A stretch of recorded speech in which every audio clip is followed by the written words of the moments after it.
வினோத். வணக்கம் வினோத். கடலூர் அருகே எறும்பூரில் மக்களுடன் சேர்ந்து வயலில் இறங்கி பாமக தலைவர் அன்புமணி போராட்டம் நடத்தி வருகிறார். மேலும் விவரங்கள். நிச்சயமாக சுபா, கடலூர் மாவட்டத்தில் உரிமையை மீட்க தமிழர் தலைமுறையை காக்க என்ற முழக்கத்தோடு பாட்டாளி மக்கள் கட்சியின் அன்புமணி ராமதாஸ் சுற்றுப்பயணம் மேற்கொண்டு வருகிறார். இந்த நிலையில் கடலூர் மாவட்டம் சேத்தியாத்தோப்பு அருகே எறும்பூர் கிராமத்தில் 3வது சுரங்க விரிவாக்க பணிகளுக்கு எதிர்ப்பு தெரிவித்து விவசாய நிலங்களில் இறங்கி விவசாயிகள் மற்றும் பொதுமக்களோடு பாட்டாளி மக்கள் கட்சியின் அன்புமணி ராமதாஸ் தற்பொழுது போராட்டத்தில் ஈடுபட்டு வருகிறார்.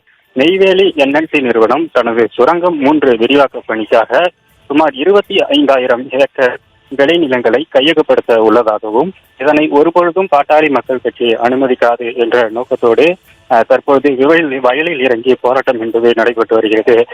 அன்புமணி தலைமையில் நடைபெறக்கூடிய இந்த போராட்டத்தில் எறும்பூர் மற்றும் அதன் சுற்றுவட்டார பகுதிகளில் சார்ந்த விவசாயிகள், பொதுமக்கள் உள்ளிட்ட பல்வேறு தரப்பினரும் பங்கேற்றிருக்கின்றனர். குறிப்பாக விவசாய நிலையில் இறங்கிய அன்புமணி ராமதாஸ் மத்திய மாநில அரசுகளுக்கு எதிராக கண்டன கோஷங்களை எழுப்பியும் என்எல்சி நிறுவனம் ஒருபொழுதும் 3வது சுரங்க விரிவாக்கத்தை மேற்கொள்ளக்கூடாது எனவும் மீறி இதற்கான முயற்சிகளை மத்திய மாநில அரசுகள் எடுத்தால் மிகப்பெரிய போராட்டம் என்பது நடைபெறும் என்று வலியுறுத்தி கண்டன கோஷங்கள் எழுப்பப்பட்டு அன்புமணி தலைமையில் போராட்டம் என்பது நடைபெற்று வருகிறது.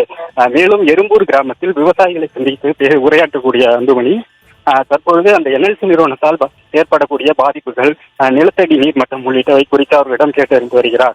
தொடர்ந்து விவசாயிகளின் பல்வேறு கோரிக்கைகளை கேட்டறியும் அன்புமணி என்எல்சி நிறுவனத்திற்கு எதிராக கண்டன கோஷங்கள் எழுப்பப்பட்டு இங்கு போராட்டம் என்பது நடைபெற்று வருகிறது.